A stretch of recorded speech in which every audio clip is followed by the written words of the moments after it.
Hi, hello, నమస్తే. ఒక మంచి విషయం లాస్ట్ వరకు వినండి.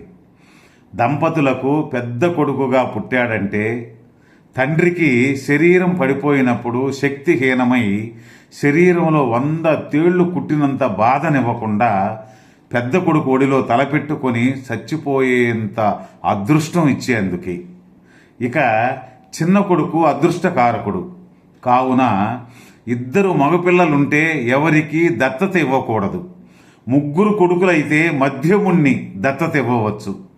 అలా కనిష్ఠుడు 2వ వాడిని దత్తత ఇస్తే మొదటి కొడుకు దరిద్రుడు అవుతాడంటారు.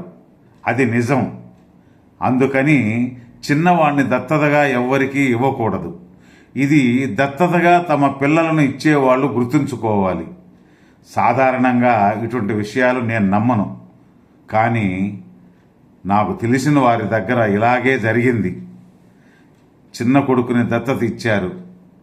పెద్ద కొడుకు కాలపోకులే దరిద్రుడయ్యాడు.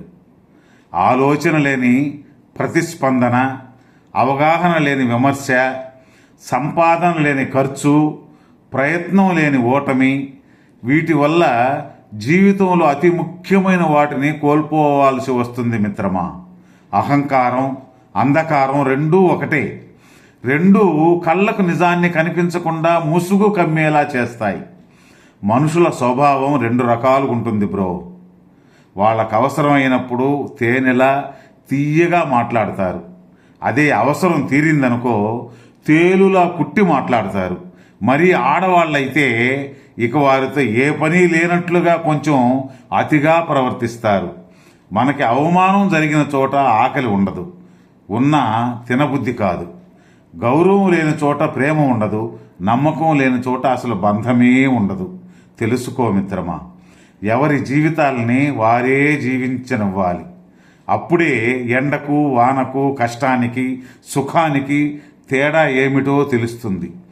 మన విలువేంటో కూడా తెలిసొస్తుంది. అలా కాకుండా ఏమైపోతారేమో అని అతిగా ఆలోచిస్తూ తెగ హైరానా పడిపోయి వాళ్ళని ఇంట్లోనికి రానిచ్చావా, నిన్ను నీకు సంబంధించిన వాళ్ళకి దూరం చేస్తారు. చివరికి మనం పడిపోతాం, ఇంకెప్పటికీ పైకి లేవకుండా. అప్పుడు మనల్ని ఆదుకునే వారే ఉండరు మిత్రమా. నువ్వు ఆలోచించిన వారు కూడా అసలే రారు. వాళ్లే స్వార్థ ప్రయోజనాలకి నిన్ను ఒక పావుగా వాడుకుంటారంతే. ఇక్కడెవరూ తెలియదక్క వాళ్ళు లేరు, అందరూ తోపులే.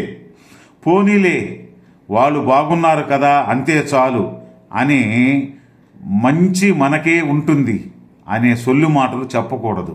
నిన్ను సంతోషంగా ఉంచని మంచి గురించి నువ్వు ఆలోచించవద్దు. అప్పుడే నువ్వు అన్ని రకాలుగా ఆరోగ్యంగా మనశ్శాంతిగా ఉండగలుగుతావు. ఇది నిజం, గుర్తుంచుకో మిత్రమా.